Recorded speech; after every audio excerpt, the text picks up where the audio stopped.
वैशाख महात्म्य की जो कथा है वो नारद जी और राजा अम्बरीश के बीच में ये कथानक चला है और बड़ा अद्भुत है प्रसंग।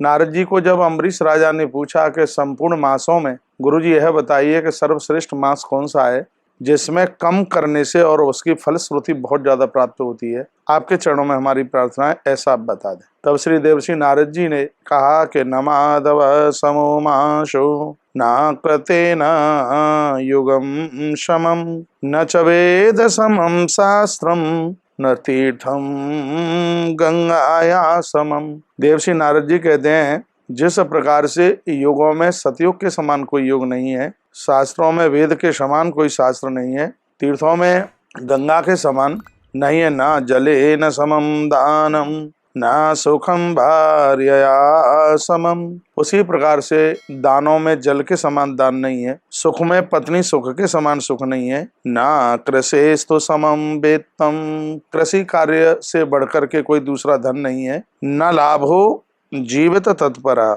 यहाँ तक कह दिया है कि जीवन हम आरोग्यता के साथ जी रहे हैं, इसके समान कोई जीवन का दूसरा कोई लाभ नहीं है, तपस्या के समान कोई अनशन नहीं है। और क्या सुंदर सुंदर बातें कही हैं। बताया गया कि दान के समान श्रेष्ठ सुख नहीं है, दया के समान धर्म नहीं है, आंखों के समान ज्योति नहीं है, रचना के समान तृप्ति नहीं है, धर्म के समान कोई मित्र नहीं है, सत्य के समान कोई धर्म नहीं है, आरोग्य के समान उन्नति नहीं है, और भगवान केशव को स्वीकार कर लेना इसके समान कोई मुक्ति नहीं है, मोक्ष नहीं है। उसी प्रकार से त्रिलोक्य में 12 महीनों में बैसाख महीने के बराबर कोई भी महीना नहीं है। माधव परमो मास शेष साय प्रिय सदा, भगवान नारायण को अति प्रिय लगने वाला महीना ये महीना है। इस महीने का नाम है बैसाख मास, इसके समान कोई दूसरा महीना नहीं है। शेष साई भगवान को बहुत ज्यादा प्रिय है। जो मानव लोग, जो मनुष्य माधव को प्रिय बैसाख मास में भोर में जल्दी स्नान करते हैं, गंगा मैया के 15 नाम लेकर के स्नान करते हैं, देह पर तुलसी की मिट्टी लगा करके स्नान करते हैं, उनको रोजाना कुंभ स्नान का फल प्राप्त होता है। वह लोग किसी काम का नहीं है जो कि मनुष्य शरीर धारण करके ये जब तब सत्कर्म से जो नहीं जुड़ा है।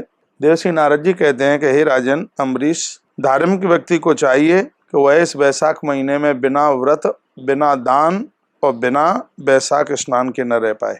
ये कहा मनुष्य स्वभावतः जो भोजन भी करता है तो वह भोजन करना भी उसके लिए एक आगे का आहुति बन जाएगी यदि वैशाख के महीने में भोर में जल्दी स्नान करेगा और हरि की पूजा करेगा। ये वर्णन किया गया। इस मास में नियमित रूप से वही चीजों का सेवन किया जाए, वही चीजें खाई जाए जिनका भोग भगवान को लगता है। 1 महीने के लिए और चीजों को तो छोड़िए, लहसुन प्याज तक का परहेज कर बैठिएगा। इस पूरे महीने में लहसुन प्याज मत खाइए, ना खाएं तो ऐसी कौन सी आफत हो जाएगी। शाकाहारी भोजन के साथ रहें, भूल करके भी मांस का भक्षण ना करें, भूल करके भी मदिरा ना पिएं, शराब ना पिएं, नहीं तो बिल्कुल जीवन खत्म हो जाएगा, कुछ बचेगा नहीं।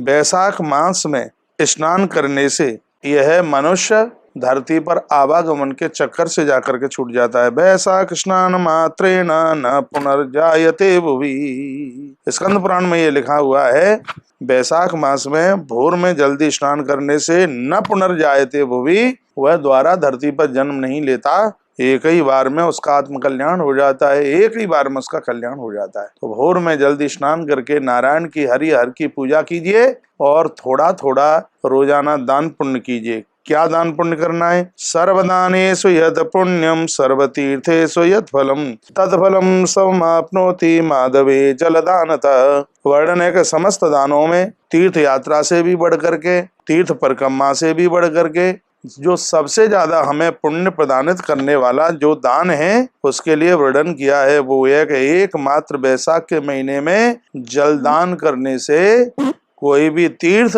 कोई भी दान उसकी समानता नहीं कर सकता। जलदान समर्थेन परस्यापि प्रबोधनम कर्तव्यम भूति कामेन सर्वदानादिकम हितम। जलदान को सभी दानों से अधिक बताया क्योंकि जल के बिना देवता तृप्त नहीं है, जल के बिना ऋषि तृप्त नहीं है और जल के बिना पितृ तृप्त नहीं है। इसलिए मानव जाति के लिए कहा गया है कि आप देव तीर्थ में जाइए तो देवताओं के लिए तर्पण कीजिए। जैसे बद्रीनाथ वगैरह जाते हैं ये सब देव तीर्थ है, वहाँ देवताओं के लिए तर्पण कीजिए। और जब कभी आप ऋषि तीर्थ जाते हैं तो वहाँ ऋषियों को तर्पण कीजिए। जैसे नैमिषारण्य वगैरह ये स्थान है, ये ऋषि तीर्थ है, वहाँ ऋषियों के लिए तर्पण कीजिए। जब कभी आप पुष्कर जाते हैं या जब कभी आप बिहार में श्री गया जी जाते हैं, उस समय पूर्वजों के लिए तर्पण कीजिए। तर्पण में जल की जरूरत होती है। तो यहाँ ग्रंथ में वर्णन किया गया, बताया गया कि कर्तव्यम भूत कामेन सर्वदानादिकम हितम। व्यक्ति के हित के लिए जलदान से ऊपर, जलदान से बढ़कर के कोई दूसरा दान नहीं है। जलदाना समर्थेन जलदाना असमर्थ परस्यापि प्रबोधनम। इसमें वर्णन किया है कि यूं तो सबको ही जल का दान करना चाहिए, यदि जो जल दान करने में असमर्थ है तो कृपया वह दूसरे को प्रेरित करे, जो करने में सक्षम है उससे वह जल दान करावे, तो उसका भी फल उस व्यक्ति को प्राप्त होता है जो सामने वाले को प्रेरित कर रहा है। ऐसे शब्द श्री देवर्षि नारद जी ने कहा कि जलदान एक बहुत बड़ा दान है। यह जलदान सभी दानों में प्रदान है एवं हितकारी कहा गया। शास्त्रों की माने तो जो मानव चलते हुए राहगीर को जल पिलाता है, उसके लिए प्याऊ लगवाता है, तो उसके फल की महिमा 1 करोड़ तराजू लगा करके तौले जाएं तो भी उसकी महिमा का कोई वर्णन नहीं कर सकता। वह व्यक्ति अपने करोड़ों कुल को, सैकड़ों नहीं, लाख नहीं, वर्णन किया गया करोड़ों कुलों का वह उद्धार करके और फिर विष्णु लोक के लिए जाता है। लिखा है, इसमें वर्णन किया गया है, कहा कि एकता सर्वदानानि जलदानमयि चैकतः तुलामापोर्पितम पूर्वम जलदाने न विश्वसते। तुला कहते हैं तराजू को। तराजू लगाएं तो भी उसका कितना बड़ा पुण्य है कोई तोल नहीं सकता। मार्गित भगानाम यो मर्त्य प्रपादानम करोति ही। रास्ते में चलने वाले व्यक्ति के लिए जो पानी की व्यवस्था कर देता है, सकोट कुलमुद्धत्र विष्णु लोकोपमह्यते, वह व्यक्ति अपने करोड़ों कुलों के सहित विष्णु लोक के लिए प्रस्थान करता है। देवानां च पित्राणां च ऋषीणां राजसत्तमा अत्यंत प्रीतिदितं सत्यम प्रपादानं न संशयम्। यही अपने आप में पूर्ण रूप से सत्य है कि जल के द्वारा देव तृप्त होते हैं, जल के द्वारा पितृ तृप्त होते हैं, और श्रीराम राज सत्तमः, और जल के ही द्वारा ऋषि महर्षि तृप्त होते हैं। इसलिए अपने दान के रूप में लोगों के लिए जलकुंड बनवाइए, पोखरें खुदवाइए, सरोवर बनवाइए, पशु पंक्षियों के लिए पानी की व्यवस्था कीजिए। देवर्षि नारद कहते हैं कि ये मैं सत्य कह रहा हूँ और शपथ लेकर के कह रहा हूँ, इसमें कोई संशय नहीं है कि इस धरती पर जलदान से बढ़ करके और कोई दूसरा दान नहीं है। प्यासे को पानी पिला करके जो तुम पुण्य कमा रहे हो, उसकी तुलना नहीं की जा सकती कि वह कितना बड़ा पुण्य है। इसलिए जलदान में अपनी श्रद्धा रखिएगा। बताया जाता है कि जो व्यक्ति जलदान करते करते मृत्यु को प्राप्त हुआ है, तो मौत के बाद में उसके लिए कोई गया जी में श्राद्ध करे तो ठीक है, ना करे तो ठीक है। मृत्यु के बाद उसके लिए कोई जल तर्पण करे तो ठीक है, ना करे तो ठीक है। इसलिए हम सभी को निवेदन करके कहना चाहेंगे, अपने हाथों से जलदान करके जाइए, प्याऊ खोल करके जाइए, समरसेबल बोरिंगें लगा करके जाइए, जहां जरूरत है वहां पानी की व्यवस्था करके जाइए। तो हमारी मृत्यु के बाद कोई गया जी करे तो ठीक है, ना करे तो ठीक है, कोई पुष्कर जाए तो ठीक है, ना जाए तो ठीक है। जिंदे जी अपने हाथों से अपने आप को मुक्त करके जाइए, ईश्वर ने आपको दिया है। तो बैसाख महात्म्य में कहा गया है, आप अपने धन से जल का दान कीजिए, कुआं बनवाइए, प्याऊ बनवाइए, टंकियां बनवाइए। और यदि ये करने में आप असमर्थ हैं और जो करने में समर्थ हैं उनको प्रेरित कीजिएगा। आपके कहने से यदि वो सामने वाला जल का दान करता है तो उसका एक बहुत बड़ा अंश, उसका पुण्य आपको भी प्राप्त होगा। ये बैसाख महात्म्य में वर्णन किया गया। इसलिए माधवो परमो मास शेष साई प्रिया सदा। शेष साई भगवान विष्णु स्वयं कहते हैं कि मुझे बैसाख मास से प्रिय दूसरा महीना नजर नहीं आता। इष्टापूर्ति व्रताते सम धर्मो धर्म व्रतांबरा। इस महीने में दान पुण्य स्नान यज्ञ जो भी कुछ किया जाता है वो अपने आप में शाश्वत हो जाता है, वह अपने आप में अक्षय व्रती हो जाता है। फिर भगवान के भी शब्द हैं, न जले न समम दानम न सुखम भार्या समम।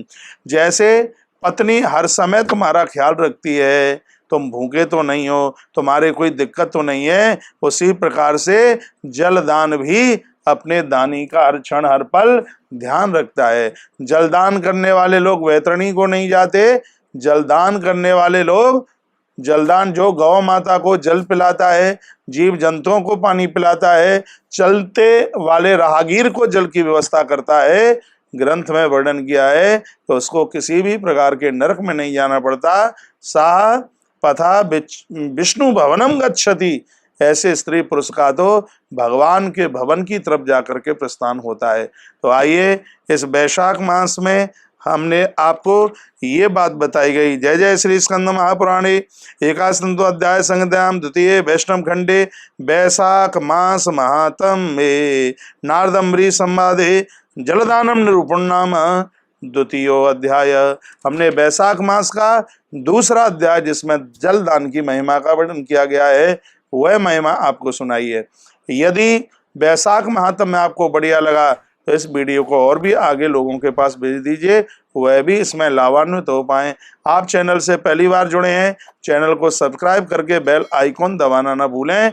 एक बार फिर कहूँगा, वैशाख का महीना चल रहा है, इसलिए भोर में जल्दी जागिए, जल्दी स्नान कीजिए, हरिहर की पूजा कीजिए और कुछ दान पुण्य भी कीजिएगा। इस अध्याय में जल की महिमा का वर्णन किया है, इसलिए जलदान करें। एक बार जयकारा लगाएं, बोलिए हरि हर भगवान की जय हो। जय श्री कृष्णा, जय श्री राम, जय गौ माता, जय राधे श्याम।